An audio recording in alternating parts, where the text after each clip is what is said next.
क्या धर्म के आधार पर पाकिस्तान बनना चाहिए था? पहली बात तो जो उस समय के राजनेता लोग थे, जो उस समय के थे, उन लोगों ने सबसे बड़ी गलती किया कि हमारी जमीन, हमारा देश को एक लाइन खींच के चला गया, इधर इंडिया, इंडिया पाकिस्तान आप मान लिए, तो सबसे बड़ी बेवकूफ़ी है। पहला डिसीजन होना चाहिए कि हमें रेड क्लिफ लाइन नहीं चाहिए, पूरा पाकिस्तान हमारा है। डूरन लाइन नहीं चाहिए, हमारे गांधारी का गांधार था, और इधर हमको म्यांमार हमारा था। 1900 आज़ादी के केवल 10 साल पहले म्यांमार अलग हुआ था, 1937 में, 35 के अधिनियम के तहत 37 में कंप्लीट खत्म, पूरा अखंड भारत चाहिए था। अभी क्या ले आए यहाँ पर?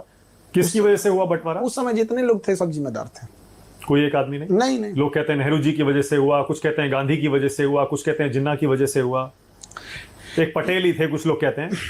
इन सब को हटा के अगर अम्बेडकर साहब रहते तो सब संभाल जाते। सबसे बड़ी मिसिंग होती है, लोग अम्बेडकर साहब को आज़ादी के टाइम अंडर एस्टिमेट कर देते हैं। जिसने संविधान लिखा है, जिस संविधान की आप शपथ लेते हैं, उस संविधान के निर्माता को आप पूछते तक नहीं है। संविधान जब देश बनता है तो हम ये पढ़ते हैं, आप तो पैरवी करते हैं सरदार पटेल को होना चाहिए, आप एक आदमी पैरवी करता है जवाहरलाल नेहरू को होना चाहिए। हम ये पूछते हैं क्या इन दोनों से योग्य अम्बेडकर साहब नहीं थे?